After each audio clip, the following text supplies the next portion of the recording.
तो नानी के घर तक का सफ़र हुआ शुरू। ये सारे नज़ारे, खेत खलियान सब कुछ दिख रहा था। रास्ते में जाते हुए सरसों का खेत।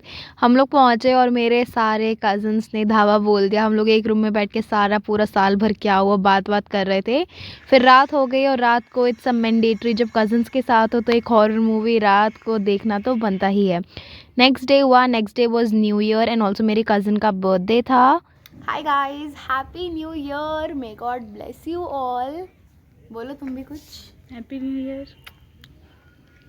इसके पास मुंह नहीं है। मोए सिंस न्यू ईयर था तो भगवान जी का आशीर्वाद लेना तो इट इज़ वेरी इंपॉर्टेंट।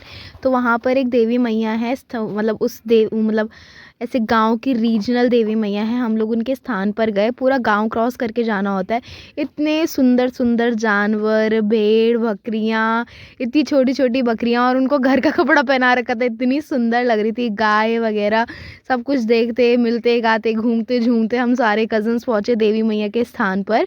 तो वहाँ पर ये जो आपको दिख रहा है ये देवी मैया है। ये जंगल के बीच में है और यहाँ पे इतना सुकून महसूस होता है कि मैं आपको बता नहीं सकती, मैं अपने शब्दों में बयां नहीं कर सकती हूँ।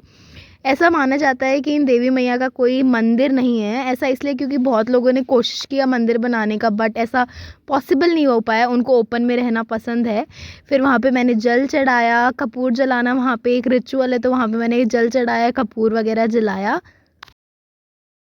सिंस मेरी कज़न का बर्थडे था, एज आई ऑलरेडी मैंशन, तो हम तीनों स्कूटी चलाकर पहुँचे मार्केट कुछ डेकोरेशन का सामान ख़रीदने, ऐसे पार्टी वगैरह करने। एंड बहुत मज़ा आया। और फिर मेरी मम्मा गई हैं इतने टाइम बाद नानी के यहाँ, तो अपने रिलेटिव से तो मिलेंगी ही ना।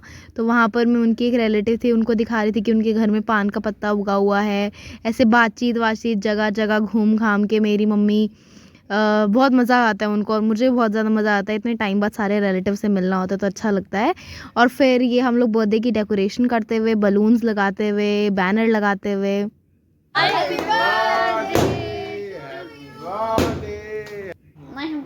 हाय गाइस, तो इसी कमरे में सारे लोग बैठे हुए हैं। इस घर में नहीं, इस घर में इतने कमरे हैं, इतने कमरे, पर सब लोग इसी कमरे में बैठेंगे। मुझे इतना कंजस्टेड फील हो रहा है।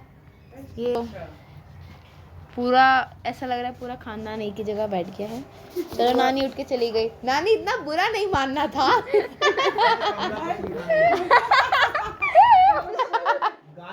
गाय है तो उसका बेबी भी है, बछड़ा।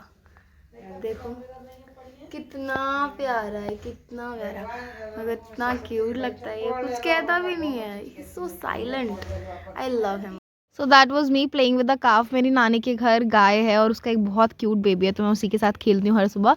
अब सिंस मेरे को स्कूटी चलानी तो आती नहीं है, ये मैं प्रैक्टिस कर रही हूँ। जब भी नानी के यहाँ जाती हूँ तो मैं, एक होता है कि मेरे को स्कूटी चलानी है और मैं हर बार ठोकर खाती हूँ। फिर मेरी नानी ये बना रही थी लिट्टी, इतना टेस्टी लिट्टी, बहुत मज़ा आया। अब हम लोग को जिस दिन नानी के घर से जाना था दादी के घर, उस दिन हम लोगों ने थोड़ा छोटा सा एक पिकनिक किया छत पर। बहुत मज़ा आया सारे कज़न्स के ना साथ, and I am really gonna miss them a lot. फिर हम निकल गए दादी के घर एंड एवरीबडी वाज क्राइंग।